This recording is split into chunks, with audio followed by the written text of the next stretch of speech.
welcome to this week's installment of the Focus TV, Season 5, Episode 47. Joined by Octavia Wyatt, Raymond Lyons, Cardell Dudley Jr., I'm Wilson Tarpe Jr., and we got quite a bit to get through. The NFC East is never a dull moment, so looking forward to Octavia has to share there. Gonna get some thoughts from both Cardell and Raymond on the Wizards. Now, the last time we talked to you guys, they were on their way to Japan after wrapping up training camp, at least the first portion of training camp. They came back, they've played 2 games. We've had our first couple Wizards outlooks for the year. A lot has happened. We're going to see what these two have to say about their trip over to Japan and now that they're back. DC United, they played their second to last game of the season this past week, and we'll get to that. Then obviously we'll just have some rapid fire, and I'm sure that'll be pretty exciting because people have been acting a fool, like literally within the last 48 hours. I'm thinking of some topics that Cardell might possibly have come up with. We'll see what we have on deck for tonight. All right, Octavia, the NFC East. What you got for us this week? NFC East is still crazy. I think I heard a report asking the question, is the NFC East the best division in football now? It's kind of wild, right? To think of somebody actually saying that. Although I understand why, and we'll get into that. So I'll start with the interdivisional game that we had this week, which was the long-standing rivalry of the Dallas Cowboys and now the Washington Commanders. Dallas defeated the Commanders 25-10. On the Washington side, Carson Wentz was 25 of 42, 170 yards, one touchdown, 2 interceptions, and 1 carry for 5 yards. Antonio Gibson had 13 carries for 49 yards and 3 receptions for 14 yards. And Jahan Dotson, 3 receptions for 43 yards and 1 touchdown. On the other side, Cooper Rush was 15 of 27, 223 yards, 2 touchdowns, and 2 carries for 7 yards. Ezekiel Elliott, 19 carries for 49 yards and 2 receptions for 32 yards. CeeDee Lamb, 6 receptions, 97 yards, and 1 touchdown. And welcome back, Michael Gallup, 2 receptions, 24 yards, and 1 touchdown. I don't think anybody was that surprised of the outcome. It's kind of been like this way for a while, it seems like, when it comes down to this rivalry. On the Washington side, one thing that's definitely going to hurt them going forward is they did come out of this game with a couple new injuries. Wide receiver Jahan Dotson could be out 1 to 2 weeks, which is not a good look for them as well as he's been playing so far this year. We know who Terry McLaurin is, but he hasn't really got the production that we're used to him having last season. He had 2 receptions for 15 yards in this last game. So with Dotson being out, it's going to be more imperative for him to step up, as well as Curtis Samuel. Also, their offensive line continues to take more injuries. Sam Cosmi is also predicted to be out multiple games with a hand injury. So it's getting a little bit worse for them as time goes on with injuries. I'm honestly looking forward to see what they're going to do with Chase Young, since he's done the 4 games on injured reserve. If he's going to be healthy enough to play this week, we'll see. But the big story always is Carson Wentz. I really think Carson Wentz is playing himself out of his last chance as a starting quarterback in this league. Granted, yes, everything was not his fault. Like we say, the offensive line is having some struggles as far as health. But, Carson I don't know if he can't feel the pressure. He can't slide to the left, slide to the right. It's just kind of predictable at this point. He's just not having a great showing. And it's starting to really dig them deeper and deeper in the hole. As of now, they're 1-3. And they're already 0-2 in the division. So it's not getting any easier. Like I said, Terry McLaurin, he had to be frustrated. There were some questionable no calls in that game, some possible pass interference that didn't go his way. You can see he was visibly frustrated throughout the game. So he's definitely going to have to be a focal point for them going forward. But the one thing that we talked about Dallas a lot this offseason and last season was their penalties. But in this game, it was actually the Commanders' penalties that killed them. They were called for 11 penalties for 136 yards. Dallas was only had 4 penalties for 20 yards, which is a huge turnaround for what we've seen in the past. Like I said, there were some quote unquote no calls that possibly could have went the other way. And honestly, 2 interceptions that the Commanders defense would have gotten were negated due to penalties. So penalties is definitely have to be a focus for them. Obviously, you can tell they're not that disciplined because that's usually what happens when you have a multitude of penalties. So they have a lot that they need to turn around. They're going to play against the Tennessee Titans next week at home. On the Dallas side, Cooper Rush is the only Dallas Cowboy quarterback to win his first 4 starts as a quarterback. Whatever you decide about that, that's what that is. He now has some type of record as a Dallas Cowboy quarterback. So Dallas, I mean, Cooper Rush is doing everything he needs to do. He's not playing outside himself. He's playing well within, his means, and it's working out well. Honestly, the big thing for them, I think, this week was the return of Michael Gallup. With Gallup being back, to me, it eases the pressure on CeeDee Lamb, and you can see how easily that helped him. He was able to score. I mean, he had 3 straight targets in the first quarter, all with yards after the catch, and you can see that he was able to kind of maybe move a little bit more freely now that there was a little bit more of a focus on other wide receivers that were playing. Although I do think Noah Brown has been playing really, really well in these first couple of games. So their offense looks well. I mean, Tony Pollard didn't have a great day. It was kind of a little bit of the old of Ezekiel Elliott. He kind of had a decent day. And they just did what they've been doing, which is just methodically move the ball down the field and score when they need to. Granted, it was kind of a low-scoring game in the beginning, so both offenses weren't really clicking that well. And the Commanders' defense was pretty okay. But Dallas pulled it out when they needed to. Donovan Wilson, who was filling in for Jaron Kearse, was everywhere. I know we talk about Michael Parsons being everywhere, but it looks like they took turns this week, and Donovan Wilson was that one. He had 8 solo tackles and a team high 9 tackles. So he did everything he was supposed to. Like I said, filling in for Jaron Kearse. Small issue. I think they said that Michael Parsons went out for a couple of plays due to a back injury. He's saying it's nothing, so we don't foresee him having any issues with that going forward. And Trayvon Diggs is playing a lot better. I mean, granted, it's hard to say after the season he had last year, but we know that he kind of likes to go after the passes, and sometimes he gives up a lot of yards, and he's actually not giving up that many yards as well. Granted, we're still early in the season, but you can definitely see a difference than how he played last year. So, I mean, Dallas has been doing what they needed to do to quote unquote stay afloat, because as a lot of people in the media thought that once Dak went down, it was pretty much a wrap. And here they are going 3-0 in the games that Dak has not been playing. Dak has again had those stitches removed for the thumb. He is practicing on gripping the ball. He keeps saying that he thinks he should play this Sunday. They'll be playing against the Rams at SoFi Stadium. But I think I heard Jerry Jones say this morning on a radio show that Dak still can't quite grip the ball yet. So granted, today was their first day of practice since they had the day off yesterday. They're still going to evaluate throughout the week, but I wouldn't expect to see him. I honestly wouldn't think he would want to come back the week after, but that's neither here nor there. So next I'll go to another NFC East team that actually got another W this week. The New York Giants played against the Chicago Bears, and they defeated the Bears 20-12. Dan Jones was 8 of 13, 71 yards, 6 carries for 68 yards for 2 touchdowns. Tyrod Taylor, yes, 1 of 3, 11 yards, 1 interception, and 3 carries for 30 yards. Saquon Barkley had 31 carries, 146 yards, and 2 receptions for 16 yards. And tight end Daniel Bellinger had 3 receptions for 23 yards. If you didn't know before, Saquon can do everything. He can play quarterback. He can run the ball. He could probably throw the ball and catch it himself as well.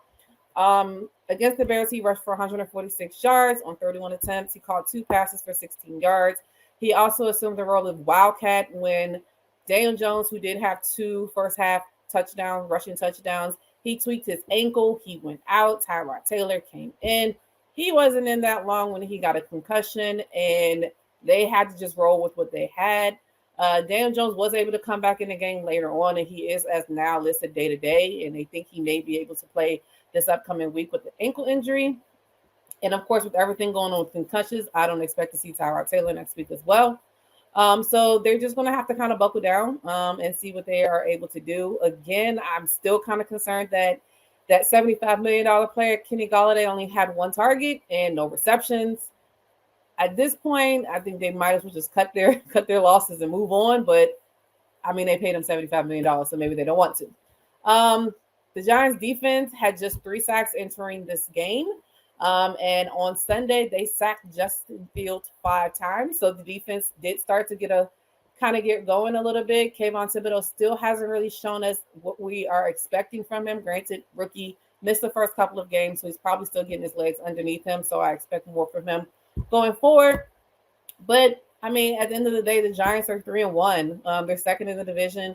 Well, they might be tied for second in the division. I got to look at it, but they're doing well. I think I read something that said this might be the worst 3-1 team I've ever seen, but they are 3-1. And again, you can only play who's in front of you. They will be traveling to London this week and playing against the Packers on Sunday, so that will be a tall test for them. I mean, the time change and then against playing against Green Bay, it's just going to be difficult for them. And last but not least, Philadelphia Eagles played against the Jacksonville Jaguars and defeated the Jaguars 29-21. Jalen Hurts was 16 of 25, 204 yards, 1 interception, 16 carries for 38 yards and 1 touchdown. Miles Sanders, 27 carries, 134 yards, 2 touchdowns and 2 receptions for 22 yards. Kenneth Gainwell, 5 carries for 19 yards and 1 touchdown. And A.J. Brown had 5 receptions for 95 yards. This is the first time since 2004 that the Philadelphia Eagles have been 4-0, as well as the only remaining undefeated team in the NFL. The Eagles are the seventh team since 1970 to begin a season 4-0 and record at least 400 total yards of offense in each game. They are having a great start to this season and only looking to continuously be well going forward. Miles Sanders had a career day, career high with 27 carries, career high 134 yards, 2 touchdowns, especially against a team who at the time had the league's best run defense. They were only allowing 55 yards average in their first 3 games. And the Philadelphia Eagles were able to definitely take care of that and go way above that. Miles Sanders is actually 3rd in rushing in the NFL, only behind Saquon Barkley and Nick Chubb. So the defense, the running game is well, even with Boston Scott being out with a rib injury. It was actually nice to see Trey Sermon get a carry or 2 because I've been trying to see what he's going to look like. They did elevate him off of the practice squad for this game with Boston being hurt. So I'm interested to see if he's going to get any more reps and what's going to happen with Boston. The defense is still playing very, very well. Forced 5 turnovers, 2 strip sacks by Hassan Reddick. The recoveries and at basically the time that we needed them to happen. This was the first time they really played from behind, going down 14-0 in the first few minutes of the first quarter with the interception off a tip pass. And it was nice to see them kind of buckle down, not really get weathered by the actual weather outside because it was kind of a monsoon. And then, not as bad as when Chicago played, so I'll take that back as far as monsoons. But to be able to play that well in that type of weather and to stay poised, even going down 14-0, to come back and score 21 unanswered points before continuously to, going forward to make sure that they win the game. And the biggest issue I feel like that came out of this game is that we went into this game relatively healthy and we came out relatively unhealthy. Darius Slade left the game with a forearm injury. Our left tackle, Jordan Mailata, is out with a shoulder injury. Avonte Maddox, who was our cornerback, already didn't play with an ankle injury. Isaac Siamalo went out as well on our offensive line. So our offensive line lost 2 starters, and Driscoll and I can't remember who else stepped in, but they were able to still play really, really, really well. So it's nice to see our offensive line have the depth. And we're still waiting on Andre Dillard to come back. He was already injured as well. So we're just waiting on some diagnosis to see what's going to happen with those players. I believe they said Mailata had an MRI today, and they believe that Darius Slay and Avonte Maddox are game time decisions for this week coming up. So as of now, we don't really know who's in, who's out. The Philadelphia Eagles will be playing in Arizona against the Cardinals. I foresee us going back to Arizona later on this year, but I'm going to keep my fingers crossed and we'll see what happens. But yeah, again, also when I think about it, the kicker got hurt as well, Jake Elliott, with the leg injury. So that's a big thing. They did sign a new kicker on our practice squad just as a precaution. So we'll see how that goes for the rest of the week. Yeah, the NFC East can't be made fun of too much to start the year. How about that? Got 4 losses. And Man, we'll see how long that lasts. Um, Moving on to the NBA, specifically with the Washington Wizards. As I discussed at the top of the show, play their first two preseason games. You know, we talked about a little bit on Wizards Outlook, so those folks got an idea of what you two had to say. I will start with you, Raymond, and then Cardell. Just share your thoughts on the two preseason games, and then kind of what to expect. You know, they got practice this week. Then I think the remaining two preseason games start next Monday. We'll have those, and then look after that, regular season's here. We're 2 weeks away from the official show. So, your thoughts, Raymond, and then Cardell. Yeah, man. I mean, all things considered, I think they look pretty good. It's of course it's just preseason. Guys are trying to figure things out, but they look pretty cohesive, all things considered. If anybody's been listening to us talk about this team, it all starts with the defensive end, and I like what I saw in these two preseason games regarding that. Guys being active, communicating, diving on the floor for loose balls, making hustle plays, second and third efforts, all that type of stuff that you will want to see, from a team that typically lacks in those areas. That's definitely still going to be a work in progress, but just seeing that commitment and intensity, even in a preseason setting, is encouraging. Just hope they're able to keep it up, throughout the season. Offensively, guys, they pretty much know what they're here to do for the most part. Getting Monte Morris in here is a huge plus. Just had somebody to settle things and direct traffic. Porzingis looked sharp. He was scoring from everywhere, which we know he's capable of, given his skill set. Rui was being aggressive, which is always a plus for them. If he's able to tap into everything he can offer, then this team will be dangerous. Plain and simple, man. But again, it really all starts on defense. We know what they're capable of offensively. They got a multitude of guys that can score the basketball, but that defense is going to be what holds them together and gets them through the tough times. Sometimes that rim is going to get a little small on them, and they're going to need the defense to carry them through. So that's really all I'm concerned about. But a good couple games, would have been nice to get a win or two. But again, man, it's guys getting reps and just trying to get into the flow of things before the regular season starts. But yeah, man, I like what I saw. And hopefully it carries over. Yeah, for me, they like Ray said, man, they look fluid. They look good. It's still preseason, so I'm not going to get too carried away with it. I'm not going to be doom and gloom like so many people are. I'm just neutral. My main thing is just to see if it's a sense of urgency to start, and you can see it is, and I'm encouraged by that. They didn't just go out to Japan and look at it as a vacation, celebrate Rui, get smacked by the Warriors, and then come home. They went out there and competed, and you kind of saw the depth of the team across the board, every position. And keep in mind, they didn't even play Denny. Denny ain't played yet, so I'm loving that. And it keeps the competition high. So because if you're not gonna play, if you're not gonna bring it, cool. I got somebody else that will, and they'll take your minutes and keep your minutes. You know what I mean? So, I'm loving that. Rui is just outstanding, man. I think that this all season, literally his first all season of his life, I think it really did something to him. It rejuvenated him. He got to take a step back. He got to just exhale for a quick second. And by doing that, it energized him to go back to the drawing board. What do I need to get better at? Main thing, he said he got stronger. You saw that. You saw that on drives. Dudes were bouncing off of him. He wanted to extend his range. He wanted to be more aggressive. He got after it defensively. I remember the play where him and Steph was on the island. Steph was trying to line him up, ripped him, knocked the ball loose, dove on the floor, got the ball, and I think the Wizards scored off that. Little effort plays like that shows me that he's ready to go.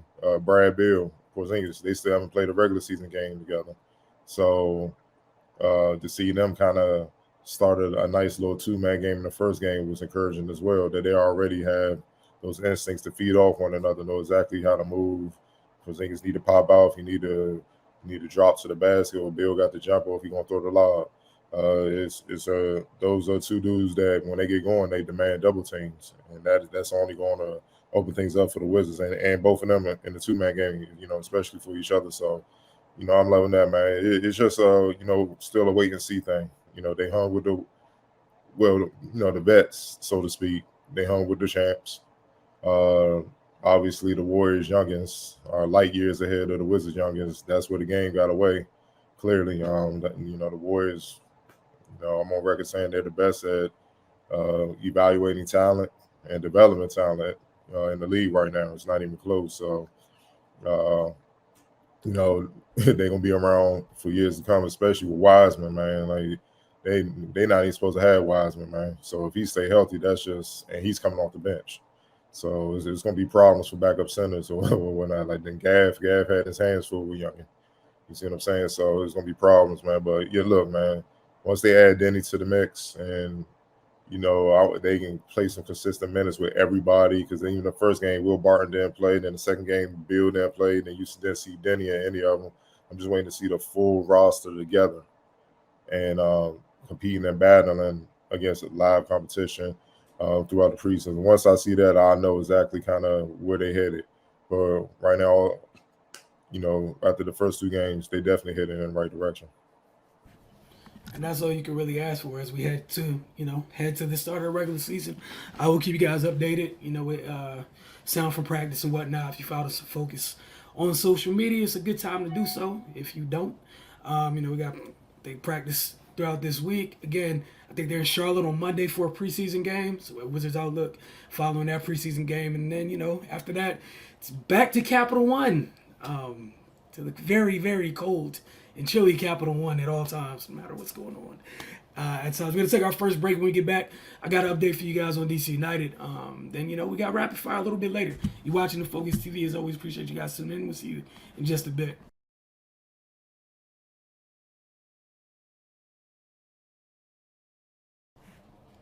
Welcome back to the Focus TV. As far as DC United goes, they took on Montreal FC on the road this weekend.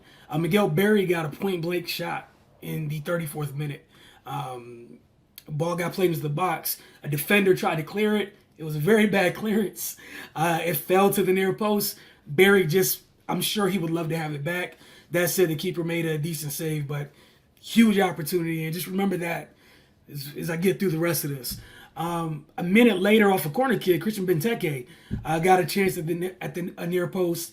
This time, it was a header, and the keeper wasn't even there. Good job of Montreal.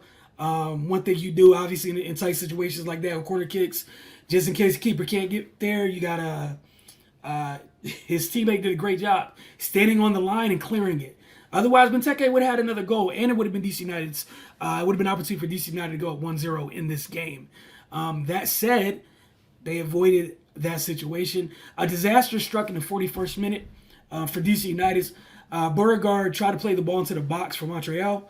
Donovan Pines slid to break it up. We've seen him do this 1,000 times.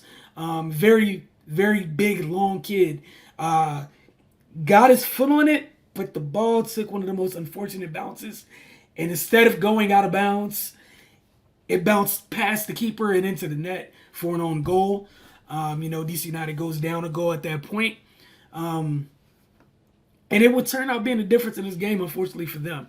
They got another great opportunity in the 74th minute. That's DC United, that is. The keeper came off his line.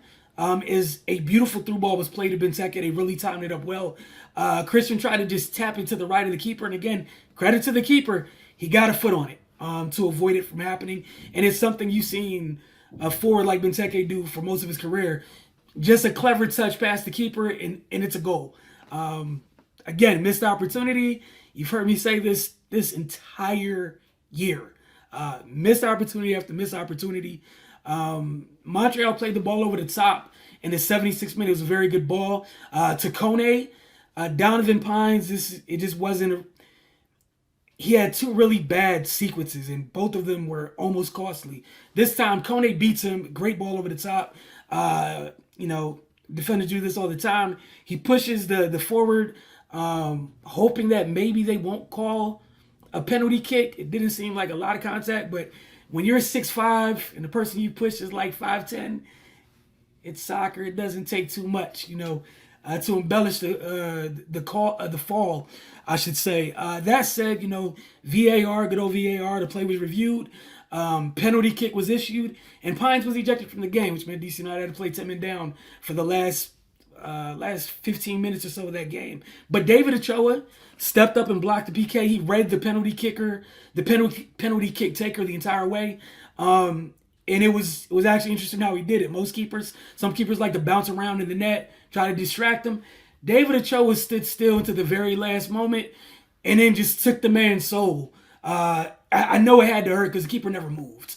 However, DC United had those opportunities they weren't able to capitalize. So if they scored earlier, maybe, you know, even if Pines does still do that, you don't give up a goal.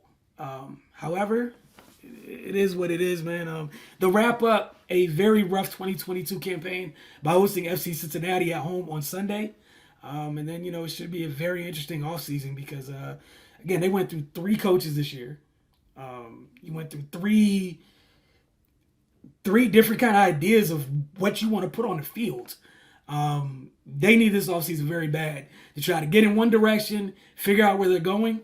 But again, they got 1 game left of this regular season, and you know, I can't even say it's really the worst season I've covered. Honestly, it's been a rough year, but I've seen worse. So I'm interested in seeing what this offseason looks like for them, especially with the January transfer window. One thing we did see was upon Wayne Rooney getting here, and even with Hernan Losada, it seems like DC United was a little bit more willing to go out and spend in the transfer market. I think Wayne's going to keep after them about that. We still haven't found out the price about Christian Benteke. And if you're able to go get someone like Christian Benteke, why not see what else you can go out and get in this transfer window? And obviously to see the development of the young kids that have played this year. But it's been a rough year. It's been a very rough year. We're going to take our second break.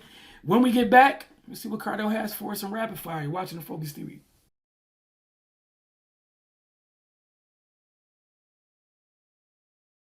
Welcome back to the Focus TV. Cardell, I know you got a lot of choices to pick from and topics in the sports world. What you got for us this week? We're going to start on the NFL side of things in Pittsburgh. You know, Kenny Pickett, his time is now. You know, the Steelers listed their 2022 first-round pick as a starter ahead of Mitch Trubisky for Sunday's game against Buffalo. Mike Thomas said, I don't want to dump the responsibility of what transpired at Mitch's feet. That's not fair to him. He's played better than the description, but we haven't. And so in the effort to be better, in the effort to score more points, in the effort to move the ball more fluidly, we decided to go to Kenny and hope that he will provide a spark for us, not only in terms of our ability to move the ball, but just in terms of energy. And so hopefully that's a catalyst for us as we try to move forward and change the outcome of some of these games. Octavian, overdue. What are your thoughts on this? Yeah, I'm not surprised. I mean, I feel like it was going to happen eventually. I mean, I did think that Mitch would play better than he has, but like you said, it's not all his fault. Their offensive line hasn't been that great, and I mean, you have Najee Harris, and you can't really get him started. That's kind of wild. So it's not all on him, but he's not like Tomlin said, it's not really providing that spark for them. And honestly, they're probably tired of the crowd yelling Kenny during the game. So it's like at this point, you might as well try something. I mean, but at this point, they have to realize like it's Kenny for the rest of the year, and hope that he has done well enough, you know, in training camps and mini camps and before the season and practices to play well enough. It's going to be a little bit, for lack of a better term, scary for them, I guess. You know, to go from the constant of Ben for years and years and years, and here you are the season after, you're already switching in the middle of the season. So, but I think that Tomlin knows he's on the brink of having his first losing season, so they have to do something. And I mean, at this point, you might as well put the rookie out there because he is going to be the franchise player, and you got to see what he can do. I just kind of feel bad for Mitch just a little bit. I really thought that this would be a good start for him after he took the year off and sat behind Josh Allen, but it's just still been a struggle. All right, right. Yeah, I mean it's not surprising. Like you kind of had to feel this coming. Especially them getting out the block slow. So I mean it's typical behavior. You when you think about franchises like the Steelers are one of the best in the league. It's hard to second guess what they do. So I mean, I feel like these first few weeks was just seeing if Mitch could make something happen, and if he didn't, they would make the change before the season completely got away from him. Um, I don't know if this is I don't know if this is them saying the young guy's going to come in and save us. I think it's just more of a let's see what he can do. If he works out, great. If he doesn't, he's getting reps. But yeah, man, it's like Octavian said, they got to do something. They got to make a change somewhere. Before it's just a situation where all right, the season is done and we're just putting them in just to get them on the field. Wilson. Yeah, not shocked. Both of them are going to end up seeing time at some point this year behind this very porous offensive line. And I'll be real complete, just being very honest. You might as well find out what you have and don't have right now, and then, be able to go into the offseason and know whether you need to go get something else or not. Just keep it plain and simple. Mitch, you've had several opportunities in the league. Kenny, you just got taken first. And let's be real honest. Like, just because you went in the first round this year, doesn't mean they have to wait for you. It means nothing more than you got taken in the first round this year. So we'll find out. But yeah, I'm not too shocked. I know they need to get that offensive line together at some point, no matter who's back there. All right, moving on. The Suns failed a hot shooting Adelaide 36ers from Australia 134 124. The Adelaide 36ers may be from Australia's NBL, but they are pro players. And they were left wide open and they hit a bunch of shots. Phoenix came in lackadaisical. They treated Sunday like their first preseason game. It was. And the 36ers came in ready to play, and they torched the Suns. 24 3-pointers on the way to the upset. Uh, they had their Suns on their heels all night long. Craig Randall played at the University of Memphis, and Tennessee Martin played in the G League as well, scored 35 points, and Robert Franks added 32 points. Just Ray, what are your thoughts on the outcome and the criticism that followed for the Suns? Like you said, man, they came out like it was they was at LA Fitness or something, and they got what they deserve. Once you step in between them lines with pros, you got to treat them like pros, or this will be the outcome. Uh, and yeah, we already know what's going to happen when things like this go down. And Devin Booker posting cryptic stuff on IG, like, dude, just I saw somebody was like, it's a preseason game, just take the memes and move on. And yeah, man, like you know what's going to happen, man. Like, so get corral your team, get yourself together, and just make sure it doesn't happen again. But for the time being, you gonna have to take it because you let a team, not even an NBA team, come in here and light y'all up. It is what it is, man. So I mean, this should be a lesson to people to respect every level of basketball. They may not be in the NBA; they're still pros. They're playing against other pros. There are people that are good in basketball outside of the United States. I think we should all understand that by now. But yeah, it is what it is. They came out like they didn't have to play, and we saw the results. So good for them. Hopefully they're embarrassed enough not to disrespect the game like that again. Wilson. Well, Ray said, it was just, you came out very unserious and consequences happened. You deserved everything you got, the result, and the criticism that came with it. You know, take a step further. I saw, I'm sure some of you guys saw it too. You know, Book's IG posts or whatever. Just they're all just very unserious, man. You should have came in, handled business, and you wouldn't have to deal with this. This is the first time NBA teams played non-NBA teams in preseason, and you know what comes with it. If you lose, yeah, you're gonna hear about it. Like it is what it is, especially in that manner. And I believe it's the first loss in the preseason to a non-NBA team in 2015, something like that. So, yeah, it hasn't been a lot, and it's been a minute. Octavian.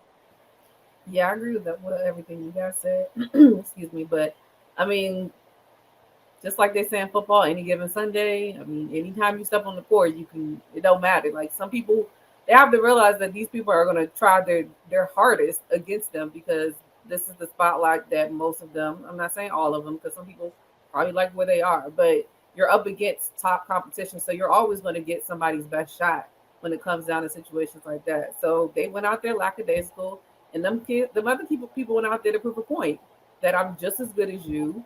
I can play with you. You don't scare me. So that's what happened. And they had to know that the memes and everything was going to happen. I mean, we talked earlier this year about who was it, Brunson and them losing a, a, a summer league game or something, and everybody was going crazy. So what did you think they were going to do with the preseason game? Like, I knew that was going to happen.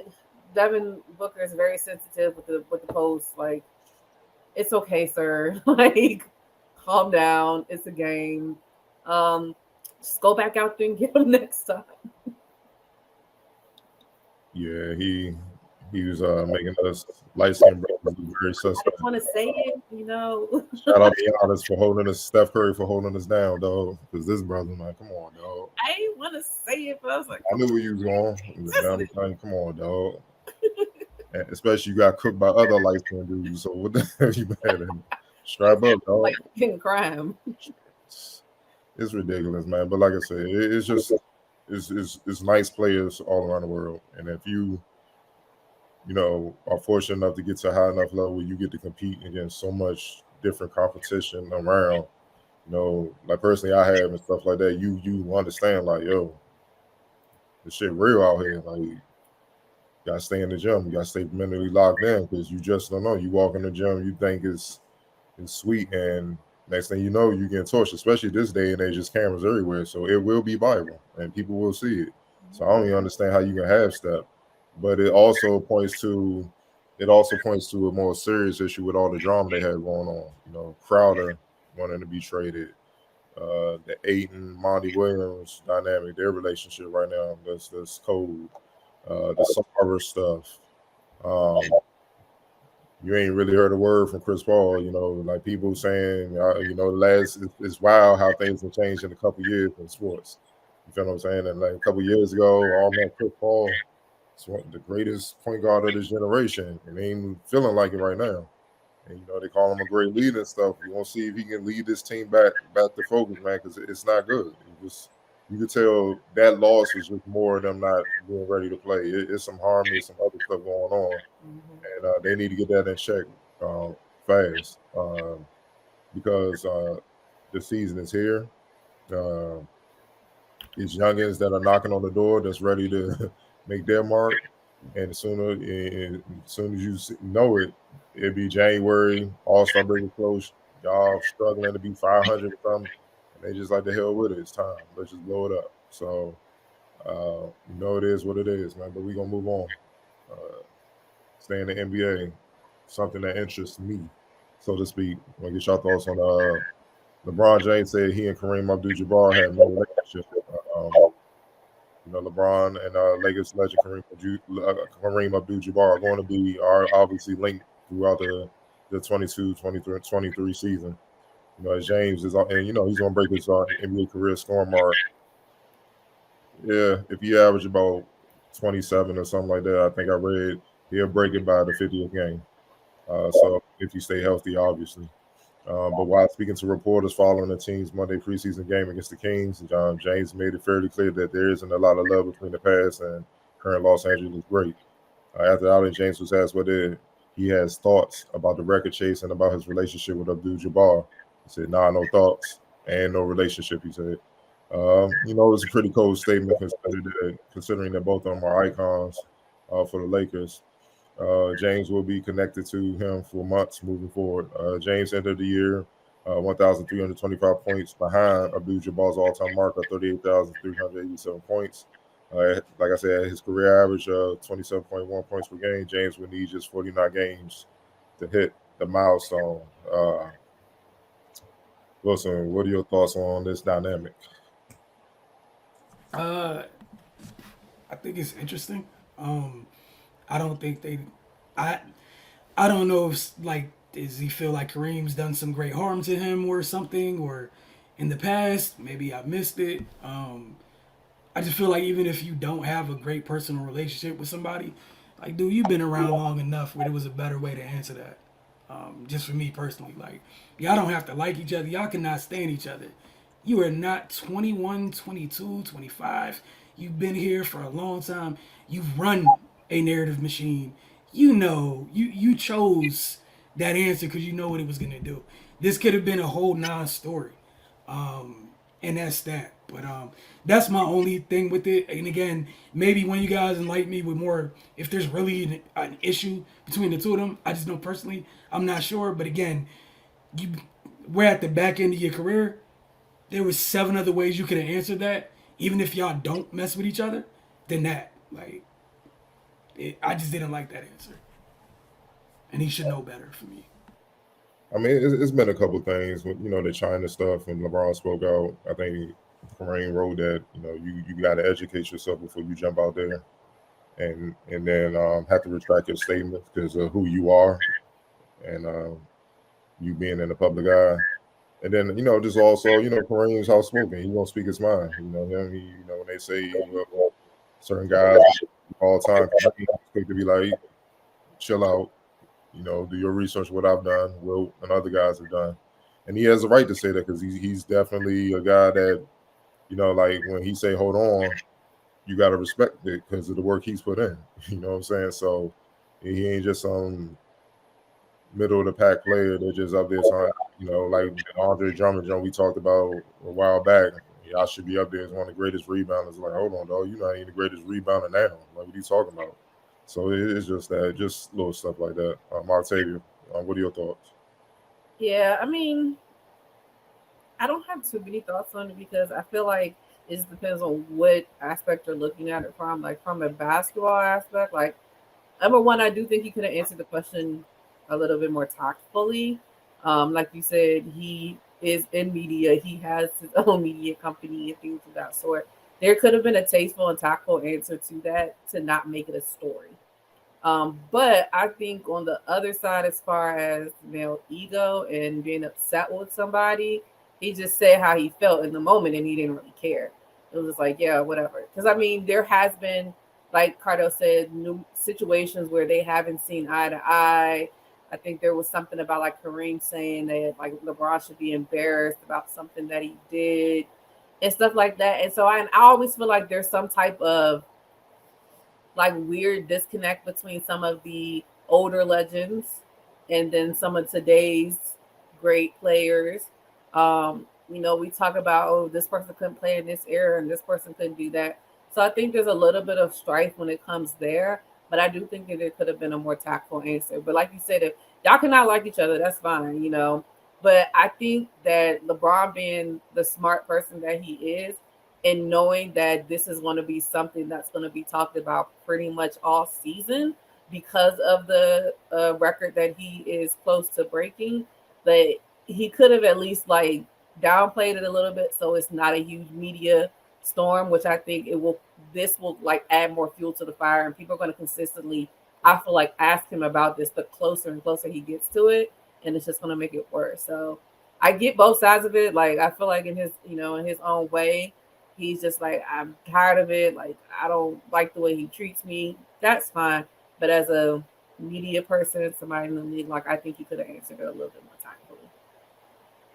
Right. I'm not surprised, and nobody else should be. Typical LeBron behavior, man. You know, during their media day, it was so humbling and all that stuff to be approaching this record and whatnot.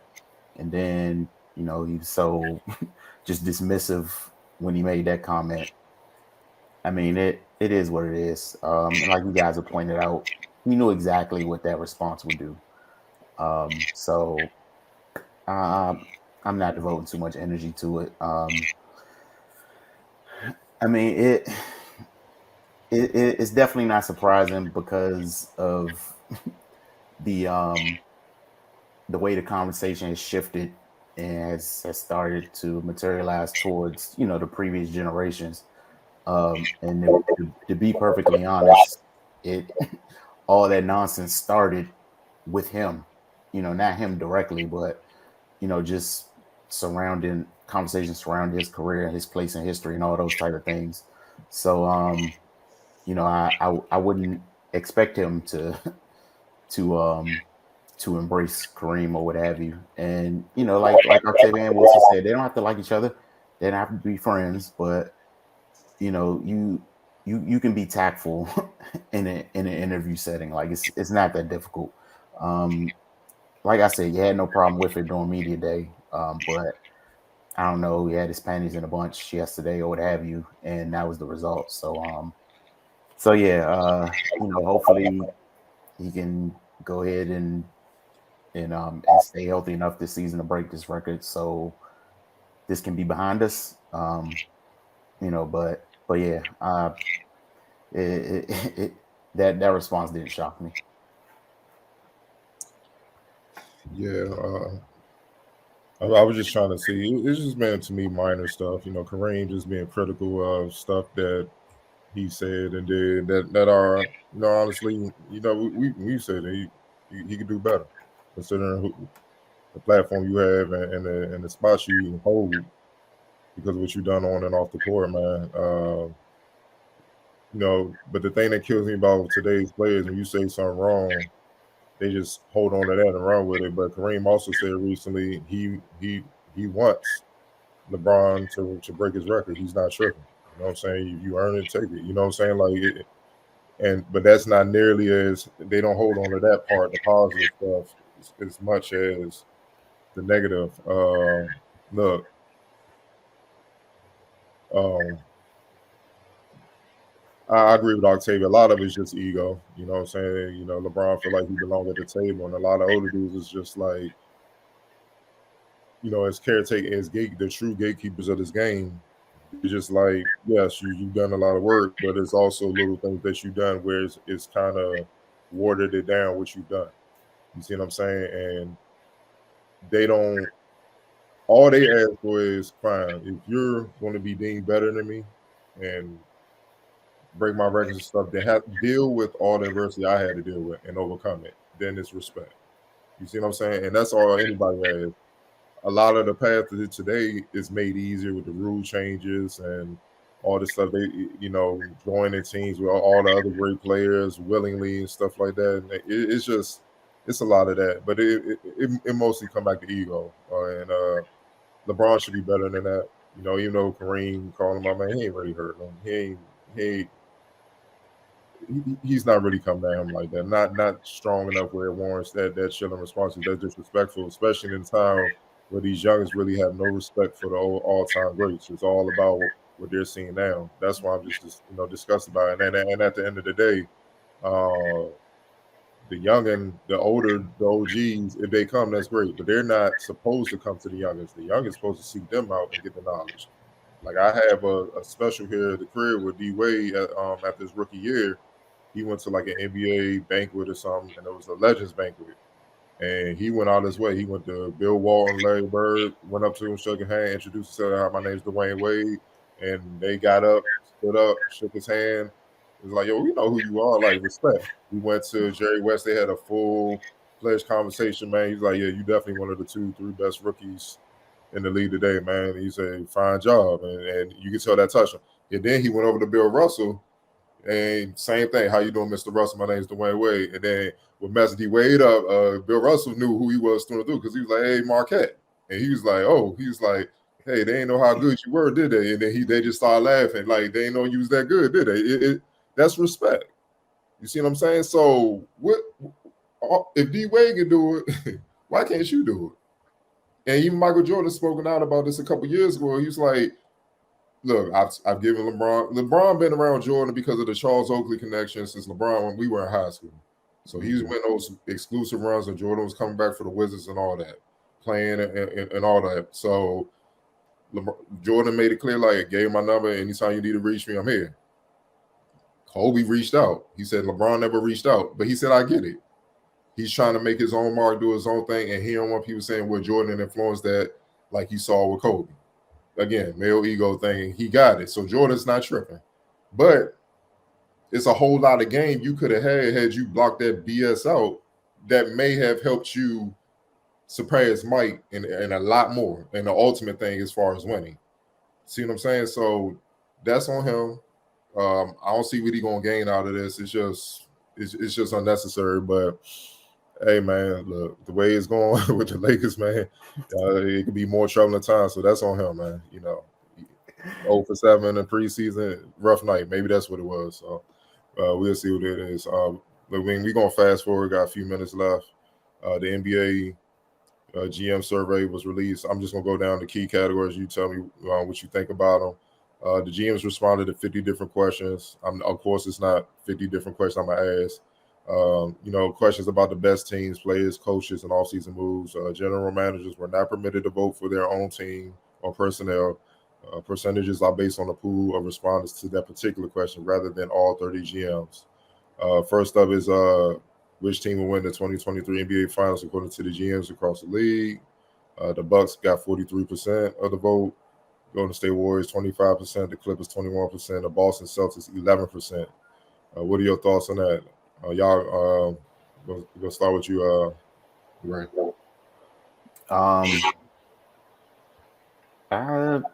Seems pretty on brand.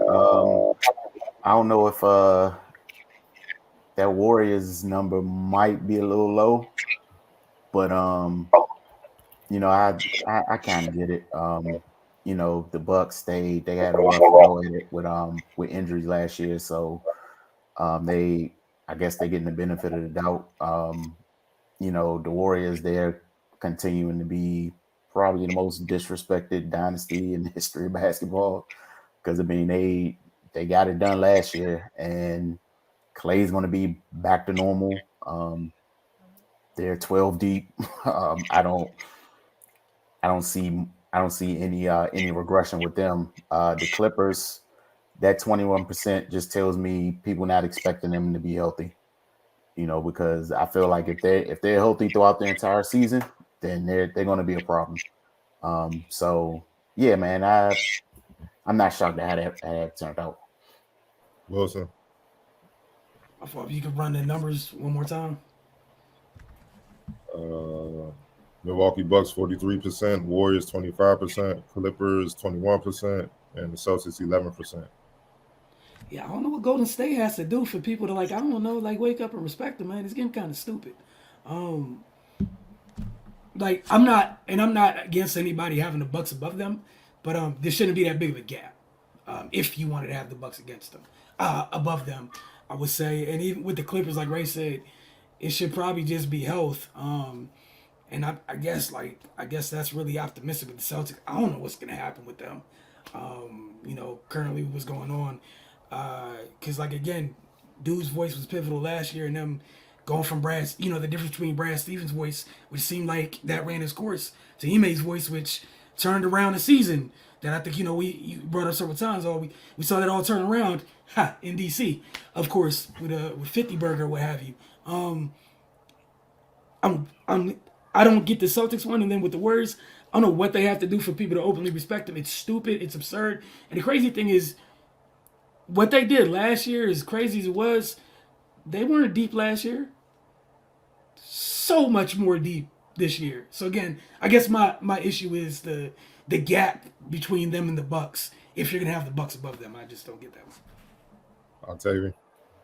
Yeah, I agree with what both you said. I think the gap is probably the biggest issue. I'm not surprised that the Bucks are at the top, especially since this was voted on by GMs. I think GMs love Giannis. I think they love Giannis's work ethic. I think they love, how he's been with that franchise. So I think they just think that, if Chris Middleton comes back from an injury, because that was probably the biggest issue that they had in the postseason with Middleton not being there.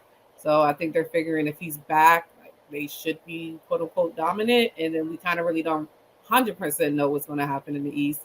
But yeah, I definitely think they're still lacking with giving go to State respect. I think they're bringing back almost everybody. I think the only person that left in free agency was Gary Payton the second, maybe. I can't remember. Juan T, Gary Payton II, Otto Porter, and Damian Lee. Okay, yeah, he left, so I forgot. But I mean, I don't think those are like pivotal losses. And then with James Wiseman coming back, so it's just like, so yeah. I mean, I'm not that surprised, but I definitely think that Golden State should be higher. The Clippers, I'm still like, I get that they have a lot of talent. I really just want to see it like all kind of like together 100%.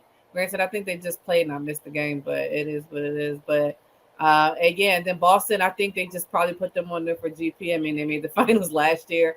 And I think at the same time, without Ime there is definitely going to be a difference, in my opinion, unless they learned so much from him last year that they're able to apply that this year.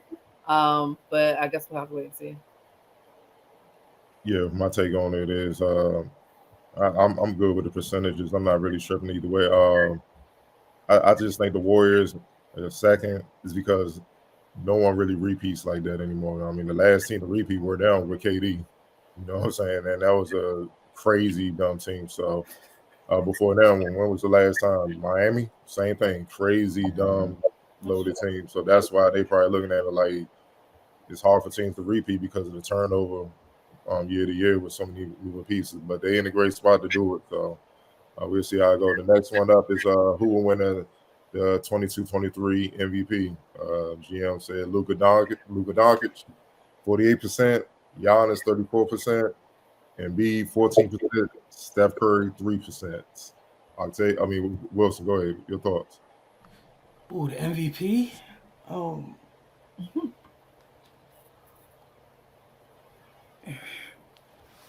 I guess I'm gonna go with Luka.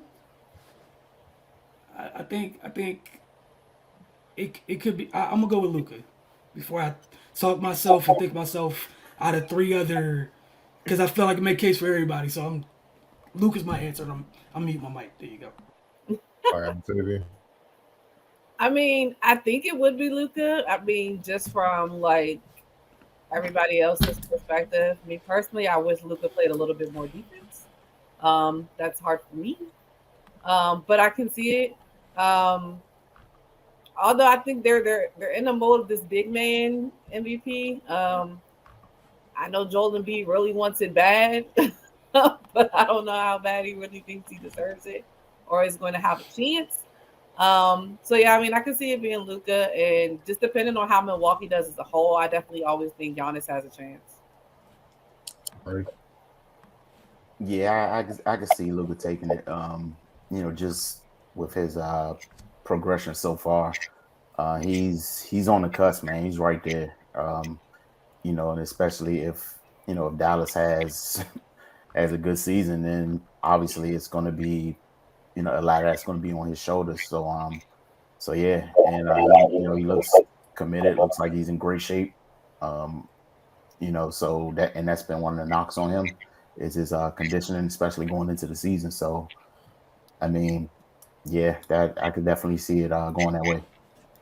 All right, a couple more, then we get out of here. Which player forces opposing coaches to make the most adjustments? Steph Curry, number one, 52%. Giannis, 14%. Well, he's tied with Jokic at 14%, and then tied for fourth and fifth is Embiid and Luka at 7%. Octavia, do you agree with that? Sounds about right. I mean, because like if you don't have to make adjustments when Steph Curry comes in, because as soon as he crosses half court, it can go up. So I definitely agree, and I definitely think that Giannis and Jokic being second just because they're so big and they can pass well, and I mean Giannis has a motor that is never ending. So you definitely have to account for them, but I definitely don't think as much as you have to when you play Steph. because Steph could let it go at any second, and his eyes could be closed, and it's still gonna go in. So, Right.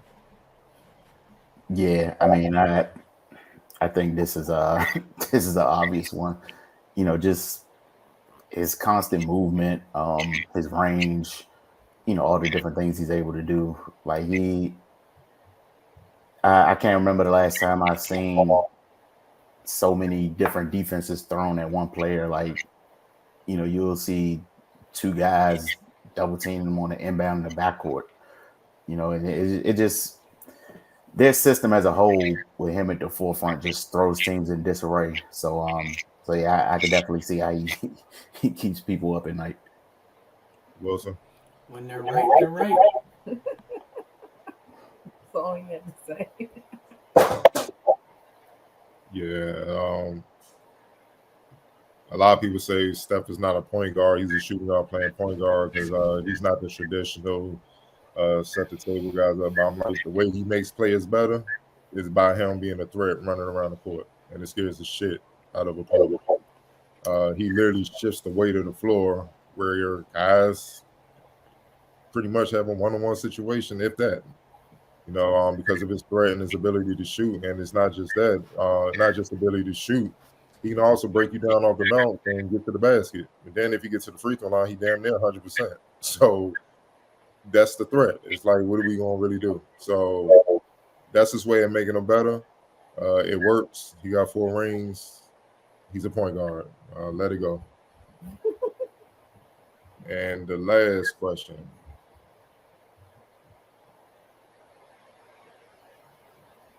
Who is the best defensive player in the NBA? Giannis got 48%. Draymond Green got 24%. Rudy Gobert got 10%. Also receiving votes, Bam Adebayo, Drew Holiday, Kawhi Leonard, Ben Simmons, and Andrew Wiggins. Oh, Andrew Wiggins getting some love now. Go figure. Man, Ray, what are your thoughts? I mean, Giannis already has a Defense Player of the Year award. You know, and I mean his versatility, you know, his strength, athleticism. Yeah, I can't argue with that, man. You know, he definitely wreaks havoc on that end almost just as much as on the offensive end. You know, seeing Draymond still up there, you know, even at this point, you know, just speaks to what he's able to do on that end. Yeah, man, he's vital to what the Warriors do on defense. Like, we see the difference when he's on the court, when he's not. But yeah, I definitely don't have a problem with Giannis being at that top spot. Wilson? Yeah, I have no issue with Giannis. Like Ray said, obviously credit to Draymond. We seen him turn it up in the postseason last year. You know, he's pivotal at times for them to complete the run that they did for the, you know, climb that mountain for the 4th time. The only other 2 dudes I throw in that conversation, I can't because they've been hurt. So I can't make a big deal about it. I really can't. If we get a full year from 2 of those, from a couple guys, you know, that's the discussion to have. But, you know, this is going into the year based on people that played last year. Yeah, I think they got it right. And again, the fact that y'all keep seeing Giannis's name pop up, you know, hopefully that drives that thing home and y'all can stop talking crazy about that, man. I'll tell you. I mean, yeah, I mean, Giannis does everything. He's the freak for a reason. So I'm not surprised, and I have no issues with it. I do think it's a little sad that, you know, the reigning defending player of the year didn't even get a little bit of anything. I mean, I know he's not a big man, so with Marcus Smart, but yeah. But again, like I said, not surprised. Giannis is a beast. So You know what them GMs saying in regards to that? Saw what happened to him in the finals. That's me. I mean, That's we going to do. That's why. So, but yeah, man, Giannis the best player in the game because of the totality of how he impacts the game, and he literally can guard 1 through 5 and make an impact in each position defensively. So no, I'm not tripping off that. Draymond, he's sharp on that end, man. He's like a quarterback on that end, man. Like without him, the Golden State aren't nearly as successful as they've been. You know, he don't. A lot of people don't like to give him the credit. Obviously Steph is special play, but what you would have is just a couple dudes just lighting people up, but they want to because he's the defensive anchor and he's the floor general. And Rudy Gobert, I know people be killing him, man. He can't guard on the perimeter, stuff like that. That's fine. He's a 7-2 center. He shouldn't really be out there anyway. How about the guards fight over the screens and guard out there? But what I do know, having covered the league for 7 years, when he's in the game, a lot of guys avoid that dude. They dribble the air out that ball to avoid getting close to taking the shot with him close. So, yeah, like even his blocks. If they challenge them more, that thing be 3 or 4 a game easy. They just avoid them. They rather dribble the air out the ball to take bad threes to avoid them. So it's usually the people that don't play defense that always got something to say about the guys that do play defense. The league is just weird like that. I don't know why. But yeah, I'm not mad at it. Drew Holiday is right there with me for me. Like, he's special, man. So yeah, I'm not knocking that none of it, man. Like you said, Kawhi get back on the floor. I don't know who your other person was. Kawhi stay healthy, then he'll definitely be in the mix as well. Yeah, that other person I might name later this year, but they, from as long as they've been out, they got to play like 3 years in a row before they can be spoke of out loud. So we want to thank everybody for tuning in. Honestly, we appreciate it. Good time this week. We look forward to talking to you guys next week, same time. As always, again, Wednesday mornings, if you have a Roku television device, all you have to do is type in the search box, the Focus TV, double click OK, add the channel, and again, you get more than just our this weekly show. Again, Wizards Outlook, Mrs. Outlook during the WNBA season, and whatever else we got going on is, dude, it feels so weird with, getting everything almost being open again. Like college basketball is about to be right back here within it feels like a week. Like everything's back. So looking forward to that. And also Friday nights 10 p.m. DCTV. You can tune in if you live outside the city. All you have to do is go to dctv.org and you can watch it right there. Stream it on the website. Again, you guys have a great week. Don't forget to follow the Focus TV and all your social media mediums and over to thefocustv.com.